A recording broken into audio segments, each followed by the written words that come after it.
See that little balled up bit on the end of my MIG wire?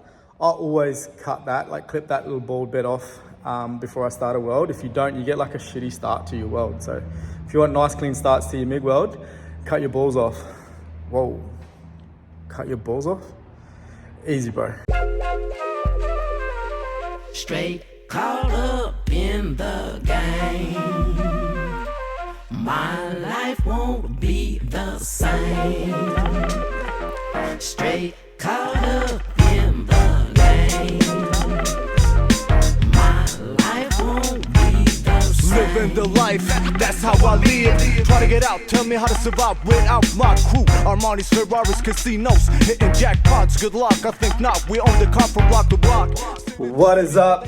Back for a second installment and a bit of an update on the Ranger build. I think in the first one we went over the sort of general direction we were going with the Ranger build, some design aspects and features we're trying to incorporate in the tray build, the exhaust, and we covered sort of what we were planning on doing with the exhaust. We did have just a mock-up deck on there. It wasn't the actual frame or the floor that we're going to be using for the Ranger build. It was what we have sitting in stock there. I just needed a proof of concept on heights and to be able to grab some measurements and really get a gauge on what we're looking at and what we're working with to be able to achieve the wins we're trying to achieve. So I think we're going to roll in the workshop now. We're going to pull out some lengths aluminium and cut up and frame up the actual deck, the sort of the bones of the build for the Ranger. We'll frame up the deck for it, get a floor on there, and we'll start looking at that exhaust and plumbing that up, and we'll get that all fabricated. So I'm going to jump on the drop saw, I'm going to drag some lengths of steel out, we're going to cut some stuff up, get some welding, and really get into the fabrication of this exhaust in this episode, and yeah, see what we end up with, and get something that's Cause I know you got something up your sleeve, nigga. sort of resembling the deck platform that we're actually going to be running and the exhaust underneath it, and we'll work out some things from there. So let's get after it and get into it.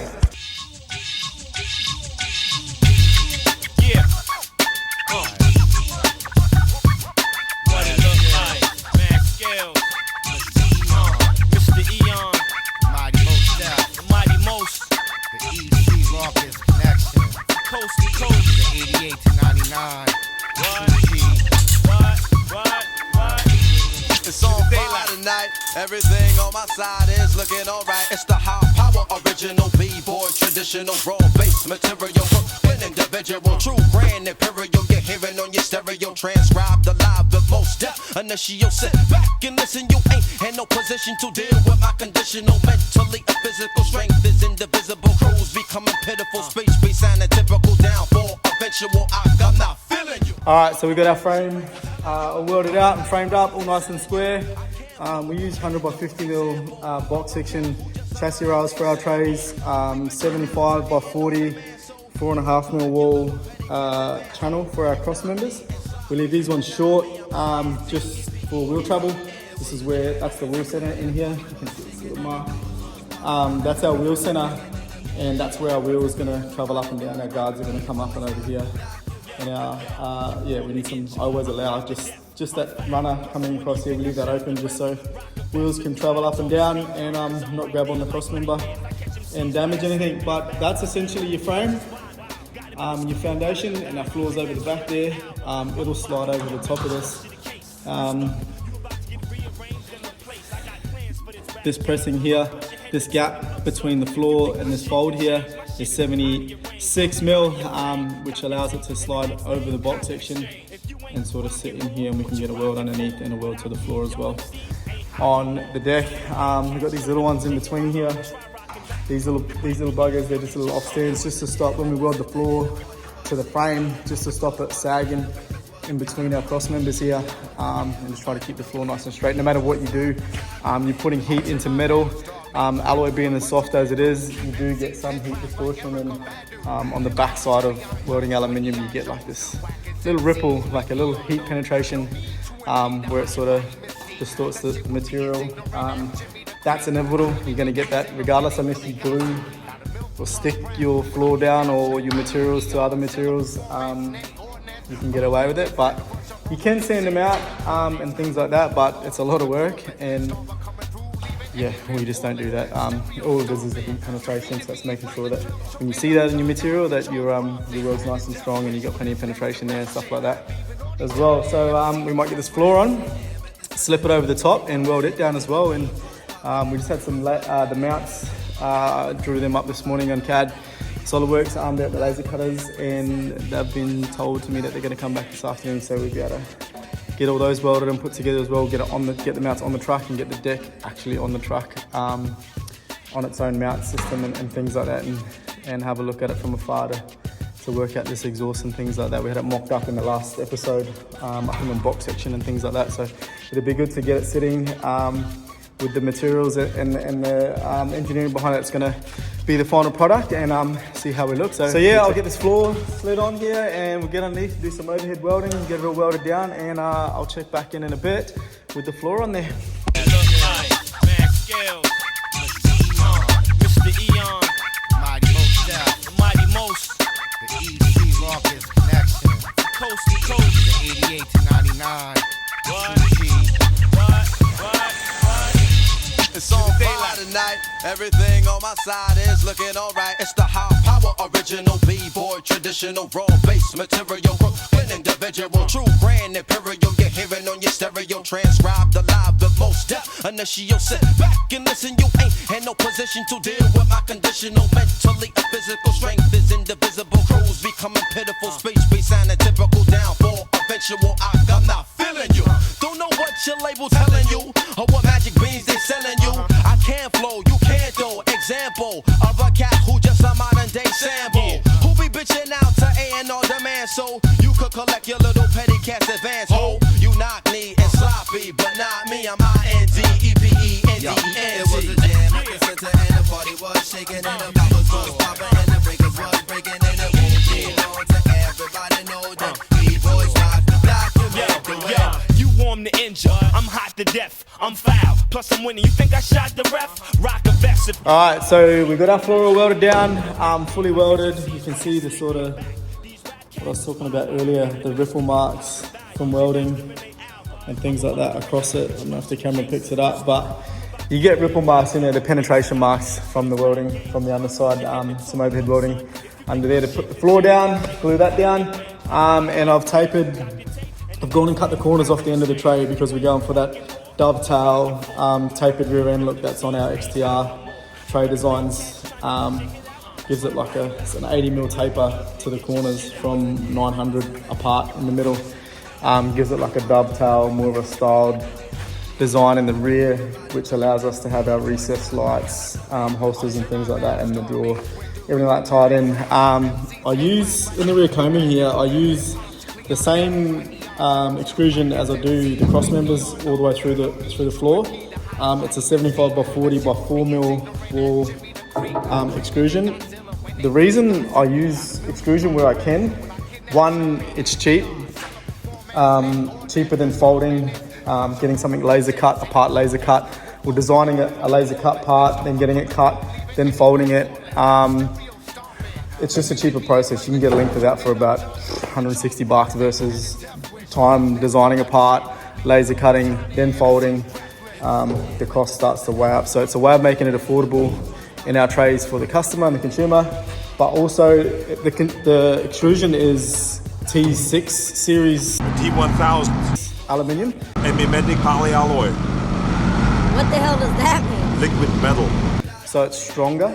It's a higher grade of aluminium, a stronger grade of aluminium, and it's lighter.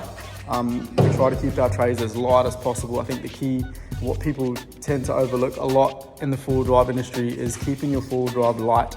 GVM is a huge thing in Australia. It's starting to come into play in New Zealand. So people are loading up their trays and canopies when it comes to overlanding these days. So we try to keep our trays as light as possible without sacrificing structural integrity. Whereas if you were to design a laser cut part and fold it or whatever, you'd have to use a lower grade, a foldable grade of aluminium, which is generally around that 5005 series aluminium. So you're sacrificing structural integrity. Do you understand the words that are coming out of my mouth?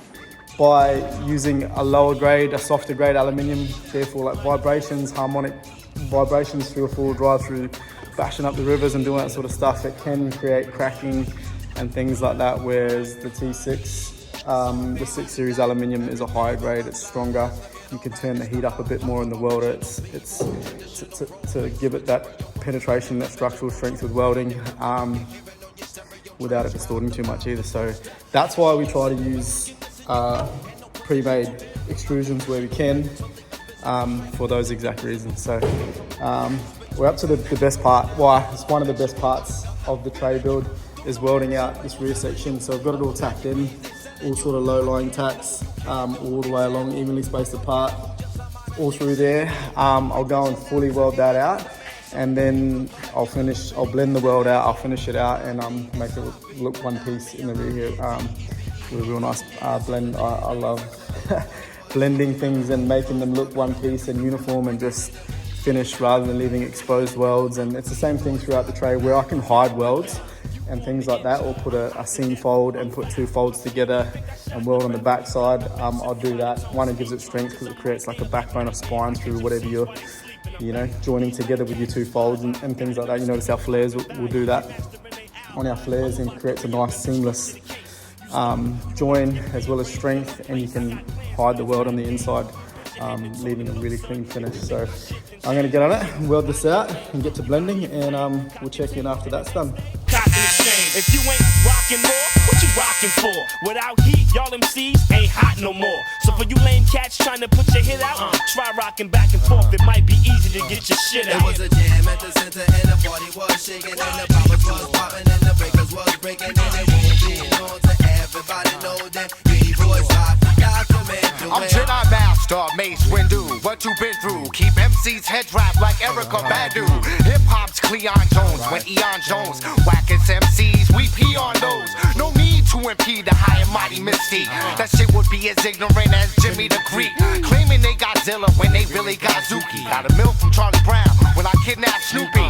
Alright, so that's all welded. I'm not gonna lie, that wasn't the best set of passes I've ever done on the welder. I'll give you a look.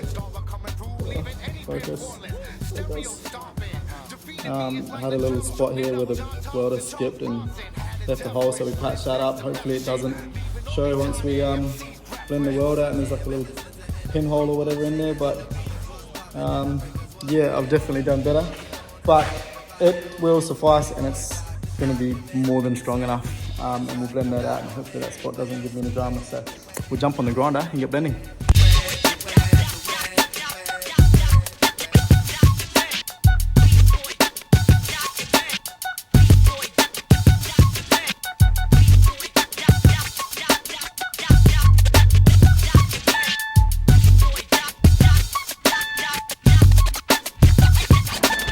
So I'm just tacking up the mounts for the Ranger. We've got the Ranger in, about to put some mounts on there. I'm just tacking these up.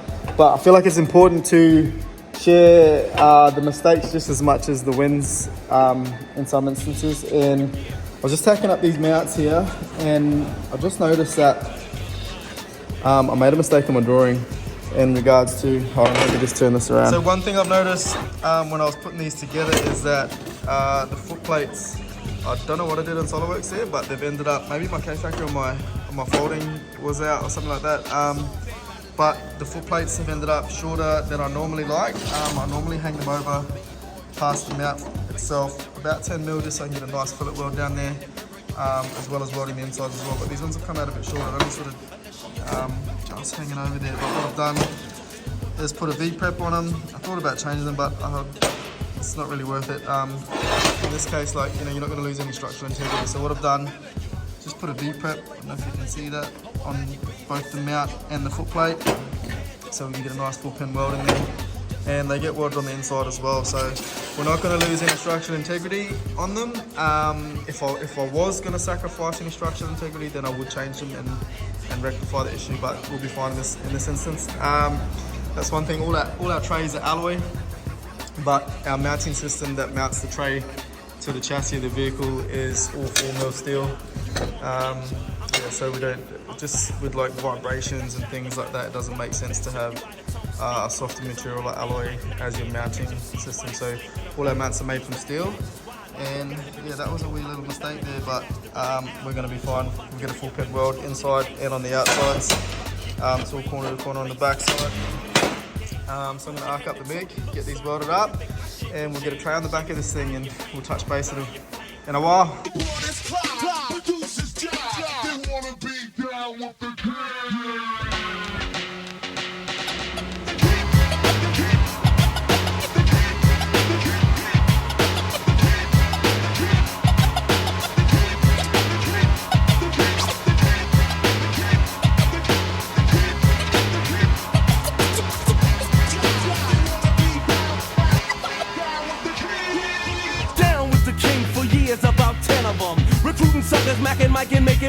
So I just pulled the truck outside. We've got the flat deck on it. It's all mounted up on the mounts. I've just rolled it outside. Sometimes I like when I'm building something custom or that we don't have already sort of templated or jigged or know what it's going to look like on the back of the truck. I like to get it outside in like the open, just so you can grab like a bit of contrast on what it's actually going to look like, and we nailed it. Yep, I love the length. I've shortened this one up about 80 mil to what we normally do. Normally a dual cab tray for us is about 1750.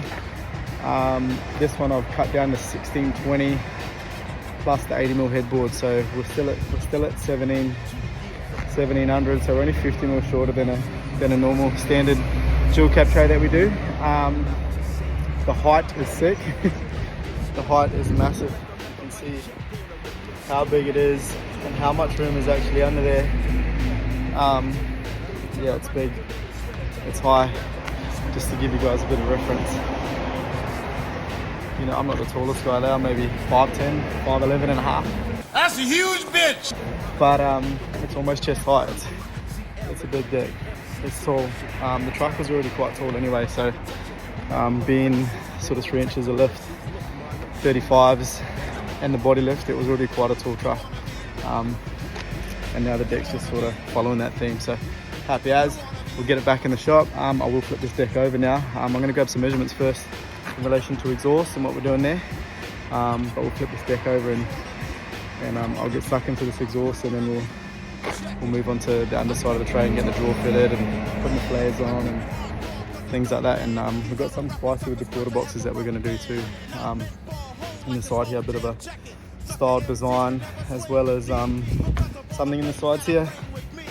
We're going to do some recess type deal in there, something really cool design wise, as well as the back here as well. So, and then we got the headboard. The headboard's going to be fun. But yeah, we'll check back in. Only seem to agree that I rock the world and the society. Outrageous on the stages with a tuna verse. I get praises from these. Alright, checking back in, and I was going to flip the deck over, take it off the truck and flip it over, but chose to leave it on there. While it's on there, we've got the spacings and we can really nut out how we're going to pump this exhaust. So I'm stuck into the exhaust now. We've sort of cut some things out, got some shapes going on. That's sort of the profile. You can see that the profile of the exhaust that I wanted. Twin pipes coming out the back to a sort of exhaust tip, the collector, all stainless. It's made from this hardened body stainless. It's got like a textured body on the top of it. I'll give you a look. So I don't know if you can see, but that's what it looks like. It's like a textured finish, and it's super scratch resistant. Like you can scratch it and it barely shows. So quite a hard wearing material. Stainless always is, but this one in particular, we might be able to leave it raw. I'm still not sure if I'm going to leave it raw or if we're going to powder coat it. Either way, powder coated, that texture is going to show through the powder coat, so it's going to look pretty cool. Bit of a contrast to the smooth alloy powder coated and or texture finish or colorway on this thing. We've got a colorway in mind, but whether it's all black and a few other spicy bits of colors, but the majority of it's going to be black. But whether it's texture, gloss, satin, I'm not sure yet. So this collector or exhaust tip being the texture that it is, if it does go black or a different color, that texture is going to be in the powder coat, so it's going to give it a good little break up between the blacks, the texture, or the smooth or gloss finishes that we're going to do on the deck body itself. So I'm about to tack this thing together. We've got some seals, just got it sitting there for the moment, but we'll go and tack it all up and get it in somewhat of a form that I can set it up under there, and we'll look at plumbing a 3-inch pipe up to that. So before we get into it.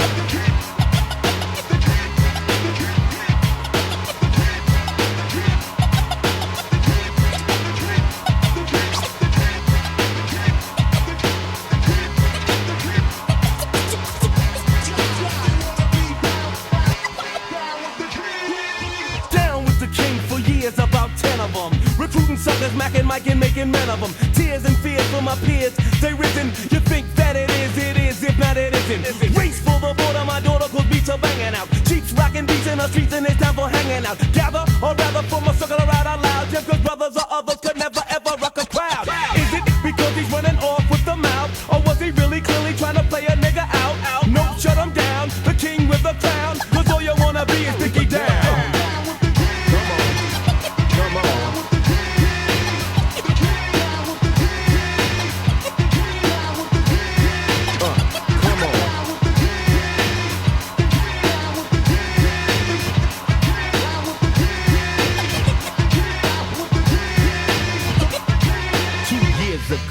A friend of mine asked me to say some MC rhyme, so I said this rhyme I'm about to say.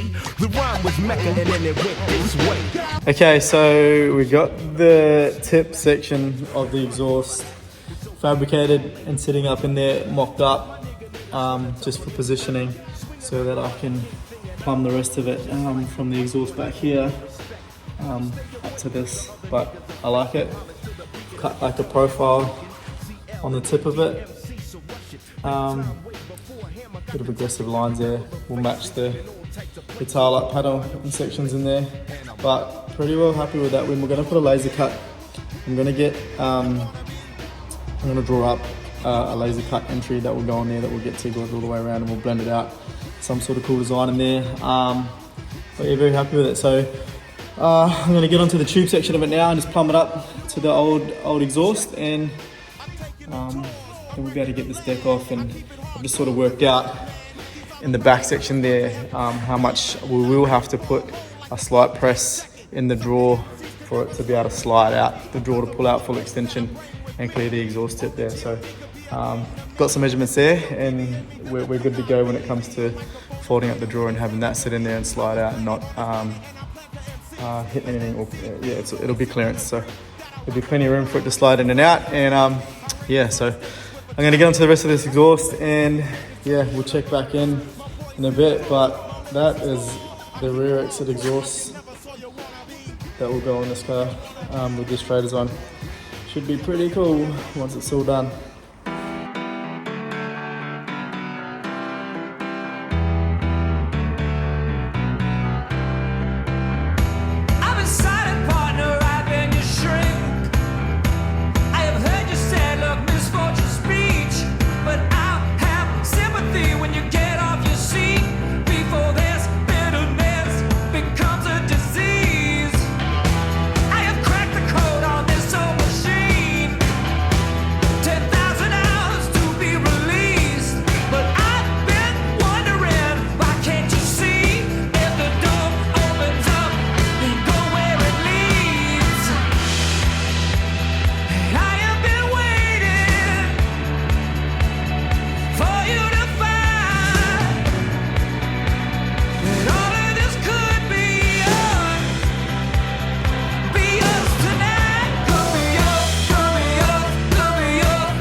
Okay, checking back in with a little bit of an update.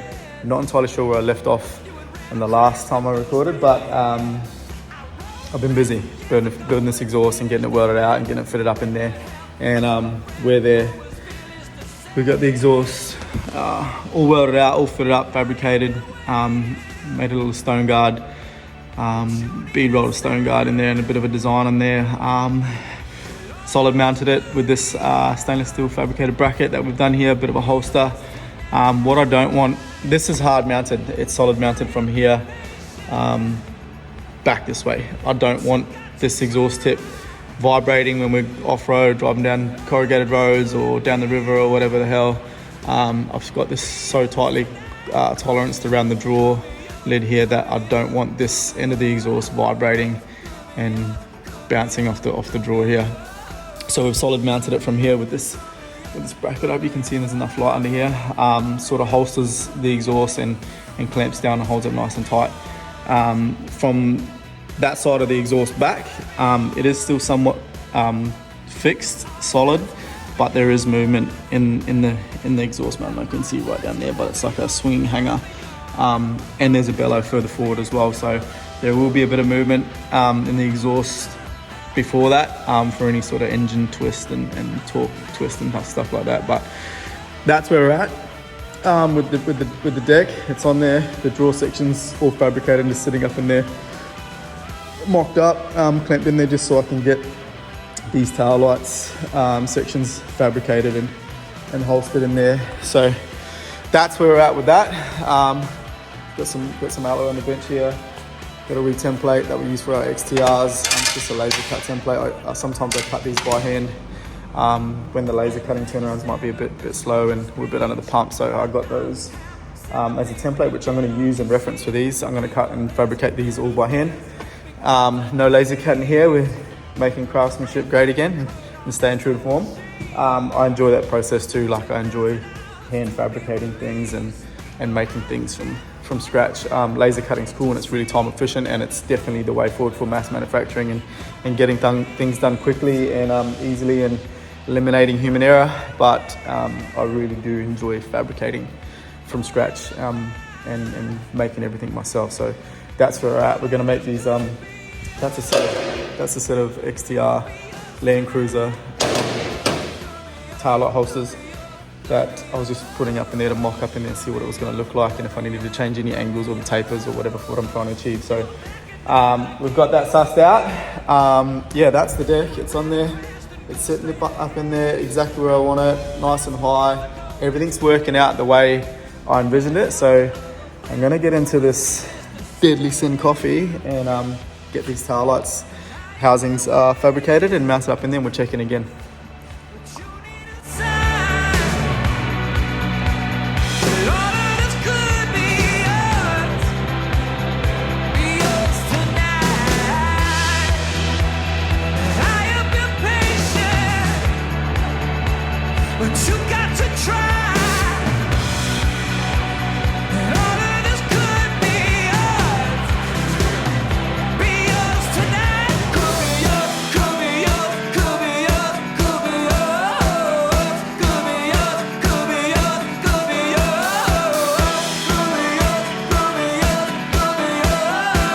Alright, I think we might sign off there for this update. We just got the tail light housings fabricated. There's still some parts to go in there. We've got end caps to go on there. The backing plates where the tail lights actually bolt to. We've got the center section, the drawer done. The exhaust is done, completed, fabricated. That's job done there, so we know where that sits. So that allows us a good working platform to now put the drawer into the tray and clearance everything so that it doesn't foul or touch or anything on or vibrate or anything on the exhaust. So we got a good working platform there for those. We might leave it here. We've got some work to do here. We can put the drawer in and things like that. Put some flares on. Get the quarter boxes fabricated and made up. We're doing some cool tapered designs on the quarter boxes there with some cool design features going on the outside of the toolboxes as well. So all the little quarter boxes. So we got some work to do. We're going to hook in, but I think in the next episode we'll have the majority of the tray built and you get a good look at what it's going to look like on there with guards on it and a working drawer and how it's going to clearance all past the exhaust and stuff like that. So we're going to hook into that and do all that cool stuff. The like, subscribe, share, comment, do all that cool stuff.